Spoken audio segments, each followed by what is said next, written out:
Yo, Winners, Wibu Happiness, gimana nih kabar kalian? Ya, balik lagi sama gue Wibu yang bangga jadi Wibu ini di segmen Rangkum Cerita. Dan ya kali ini juga sesuai requestan lu pada gitu kan, yang minta gue buat ngelanjutin rangkuman Tsukimichi. Dan ya kali ini gue bakal ngelanjutin rangkuman dari chapter 287 ya, dari yang terakhir kemarin lah ya kan. Dan ya video ini sih harusnya upload hari Sabtu gitu kan, tapi ya karena gue ada kendala ya, jadi gue baru bisa upload hari ini lah. Tapi ya sebelum ke pembahasannya, gue mau kasih tahu dulu nih, lo bisa gabung ke membership Warga Isekai kalau pengen nikmatin konten storytelling dari cerita buatan gue kayak Isekai no Shiro yang Satsusagoji sama Ninaru, The Zero Esper, dan High School DxD Phantom Ballet. Yang ya kalau lo belum nonton, lo bisa nonton dulu kocok secara gratis. Link playlistnya gue taruh di deskripsi. Dan ya kalau lu pengen dengerin lanjutan dari storytelling atau ya cerita buatan gue itu, ya lu bisa lah ya kan gabung ke membership Warga Isekai. Nah, sebelum ke ceritanya, gue mau kasih tahu juga nih ya, kalau playlist dari rangkuman WN Tsukimichi itu udah ada dari kapan tahu. Jadi ya kalau lu mau dengerin storytelling dari rangkuman Tsukimichi ini dari awal ya kan, lu bisa cek ke playlist. Di situ udah ada playlist yang gue bikin soal rangkuman web novel Tsukigami Chibiku Isekai Doujou.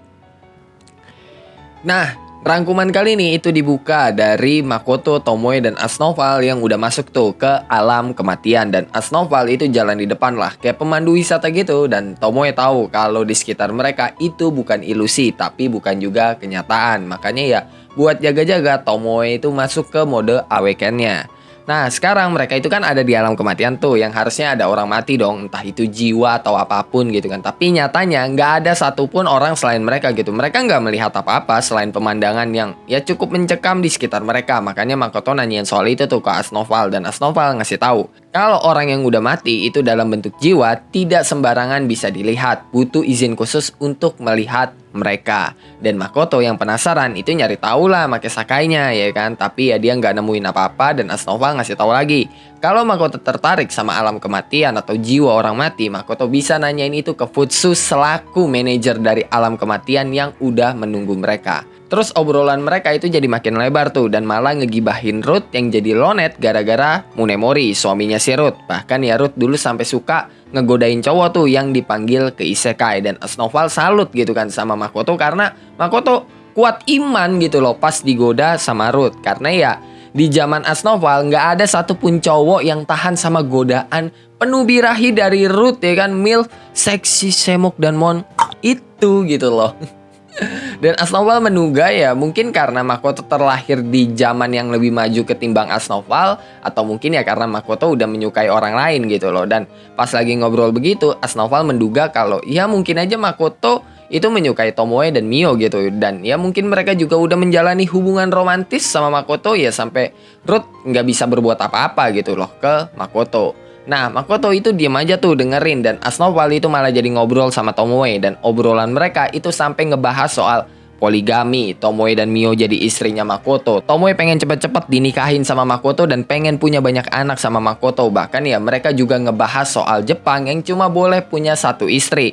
Dan kemungkinan ideologi itu juga udah ketanam tuh di Makoto. Makanya kemungkinan Makoto cuma punya satu istri doang dan sisanya bakal jadi selir. Sedangkan Makoto yang jadi bahan gibahan Tomoe dan Asnoval itu cuma pasrah aja lah dengerin obrolan mereka berdua.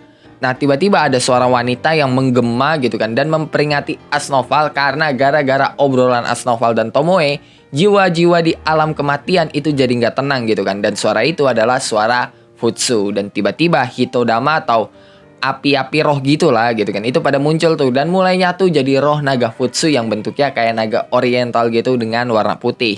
Dan abis itu Futsu ngenalin dirinya tuh, dan Tomoe yang ngeliat Futsu itu kaget gitu karena ya dia baru tahu ada sosok naga superior kayak Futsu. Dan abis itu ya mereka bertiga yaitu Asnoval, Tomoe, dan Makoto itu dikirim ke tempat yang berbeda sama Futsu. Di tempat Asnoval, Futsu muncul dengan penampilan wanita dewasa sambil ngasih gelas sake ke Asnoval. Abis itu Asnoval ceritalah apa yang terjadi di dalam labirin.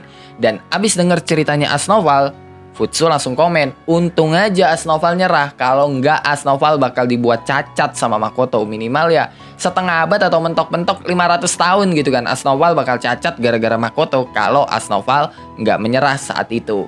Nah, di tempat Tomoe, Futsu muncul dengan penampilan gadis desa zaman Edo gitulah. Terus Futsu ceritalah, satu-satunya naga yang tahu soal Futsu itu cuma Ruth, karena keberadaan Futsu yang udah sangat tua gitu kan. Terus juga Futsu ngasih tahu, dulu Ruth itu penguasa langit dan harmoni, sedangkan Futsu adalah penguasa tanah dan jiwa. Dan habis itu, obrolan Tomoe sama Futsu itu jadi ngebahas masa lalu Futsu dan Ruth, yang dimana mereka berdua itu saling bermusuhan. Alasan utamanya karena Munemori. Futsu nggak mau jadi istri kedua Munemori, yang padahal Munemori di situ udah nikah sama Ruth tuh, dan Ruth juga udah ngizinin Futsu gitu loh buat ya silakan kalau lu mau deket sama Munemori, bahkan jadi istri kedua juga monggo gitu loh. Tapi Futsu yang pengen jadi satu-satunya ceweknya Munemori itu nggak terima kalau Ruth masih jadi istrinya si Munemori, dan itu yang jadi awal pemicu dari permusuhan antara Ruth dan juga Futsu. Dan ya selain karena Munemori, Futsu juga menentang gitu kan berdirinya guild petualang, dan ya karena permusuhan mereka semakin tegang gitu kan, yang akhirnya ya mereka gelut dan Futsu kalah dari Ruth, dan sekarang Futsu tinggal di alam kematian setelah bentuk fisiknya hilang. Tapi ya Futsu itu nggak punya dendam ke Ruth atau ya gimana-gimana gitu. Karena ya sejak awal dia tahu dia yang jadi orang ketiga di hubungan Ruth dan Munemori. Dia juga nggak ada niatan buat balas dendam gitu. Apalagi sampai melibatkan orang lain. Dan habis itu mereka ngebahas lah masalah kekuatan rahasianya Futsu yang bakal dia kasih ke naga superior lain. Dan naga superior itu juga bisa melewati batas kekuatan mereka. Bukti nyatanya adalah Tomoe yang bisa ningkatin kekuatannya, yang berarti batasan kekuatan bagi naga superior itu sebenarnya bukan batasan, melainkan titik buat mencapai tahap baru. Contohnya kayak Tomoe yang udah melewati batasan kekuatannya dan dapat mode Awaken.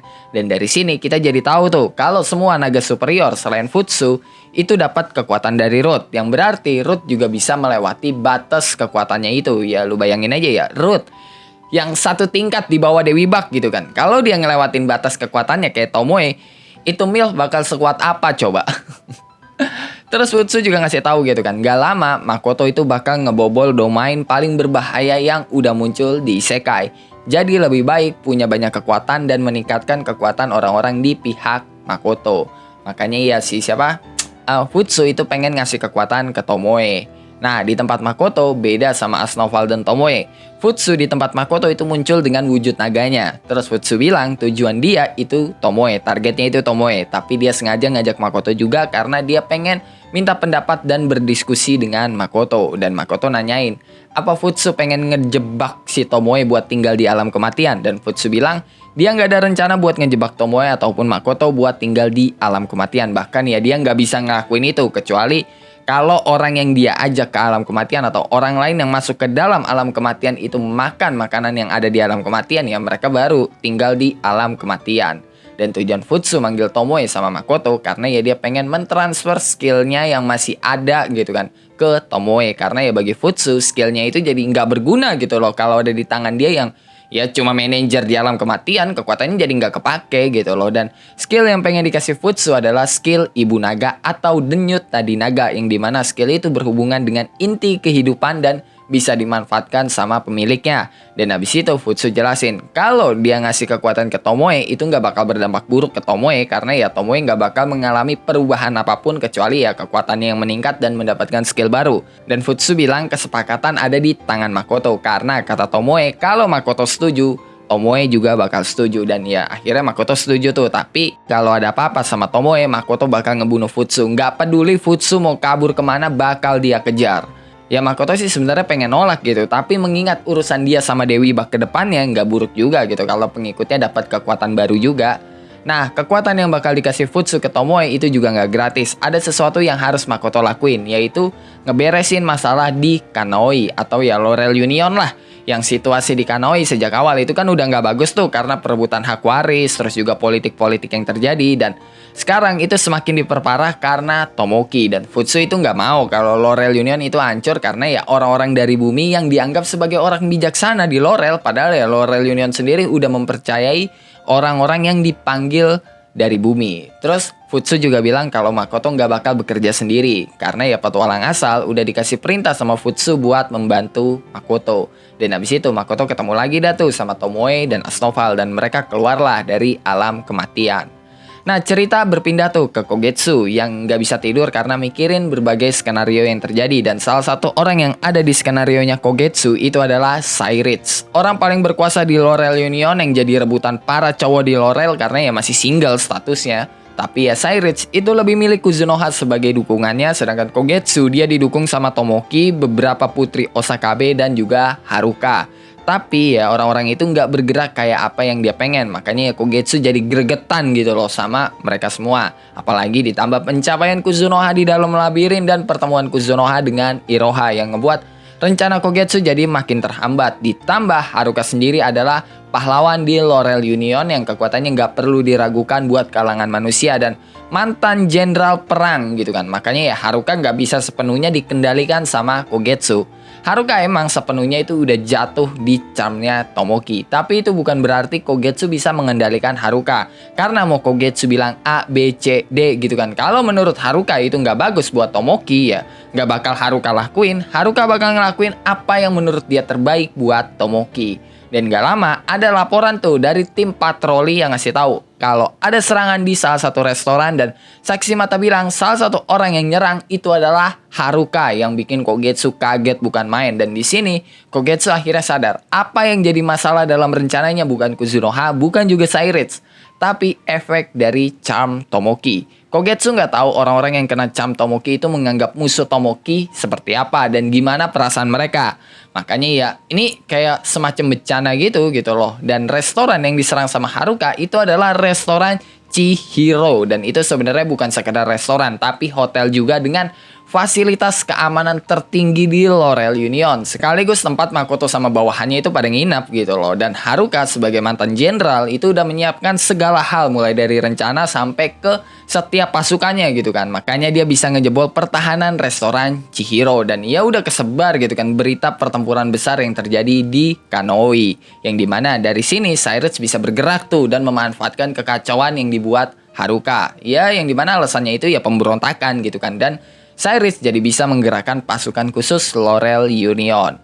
Nah, cerita berpindah ke Makoto sama para bawahannya yang baru balik dari labirin. Dan mereka itu ngelihat kota yang udah kacau banget. Situasinya udah tegang, setengah kota udah kebakar, jeritan menggema di mana-mana. Dan Makoto yang kaget sama situasi yang terjadi langsung nyuruh semua bawahannya buat mengevakuasi warga bareng sama Rokuya dan Picnic Rose Garden. Yang dimana di sini Picnic Rose Garden itu udah pada sadar ya dari charm Tomoki karena Makoto. Abis itu Makoto langsung aktifin Sakainya tuh buat ngeliat situasi yang sedang terjadi di sekitar. Dan serangan paling parah itu ada di penginapan tempat mereka menginap. Yang di sana itu ada Lime sama Levi yang udah terluka parah. Makanya ya Makoto nyuruh Tomoe buat langsung ke sana dan ya membantu Lime sama Levi.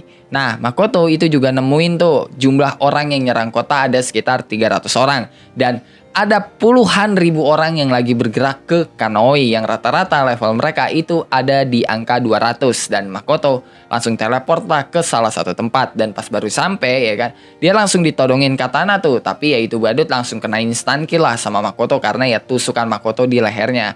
Dan gak cuma satu badut, badut-badut lain itu mulai bermunculan lagi gitu kan sambil neriakin nama Tomoki. Dan karena Makoto capek ya kan kalau harus ngurus mereka satu-satu, ya udahlah Makoto langsung ngebuat mereka semua pingsan pakai Housoku Haki. Iya enggak dong, masa Housoku Haki. Yang jelas ya mereka semua dibuat pingsan lah sama Makoto gitu kan. Dan gak lama Makoto dapat transmisi pikiran tuh dari Rokuya dan Makoto ngasih tahu ada sekitar 10.000 orang yang bakal menyerang Kanoi. Dan Rokuya itu nawarin diri lah buat ngeberesin mereka semua yang disetujui tuh sama Makoto karena ya dia percaya sama kekuatannya Rokuya. Nah di tempat lain Izumo muridnya Makoto ya kan yang lagi pulang kampung karena lebaran gitu loh.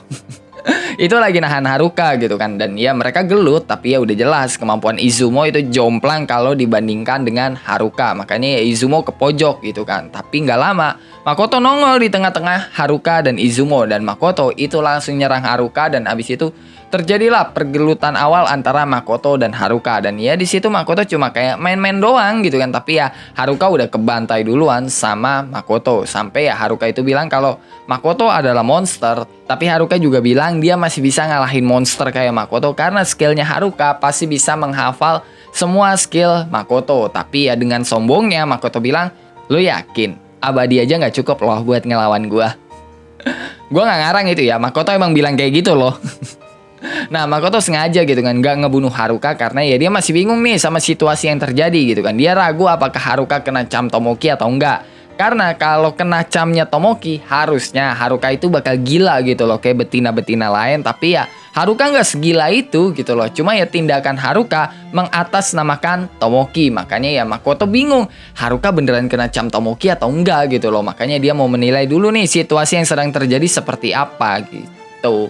Dan oke lah, cukup sampai di sini buat rangkum cerita Tsukimichi kali ini. Gimana menurut lo, Cuk? Coba tulis tanggapan lu di kolom komentar. Kalau lu punya pertanyaan, pendapat, saran, requestan atau bacotan-bacotan gak penting lu pada lu bisa tulis di dalam kolom komentar. Kalau lu suka sama rangkuman kali ini, lu bisa tekan tombol like. Kalau lu gak suka, lu juga boleh dislike. Gue gak maksa lu kocok buat nekan tombol like. Dan jangan lupa ngopi hari ini. Sampai jumpa di video selanjutnya. Bye bye.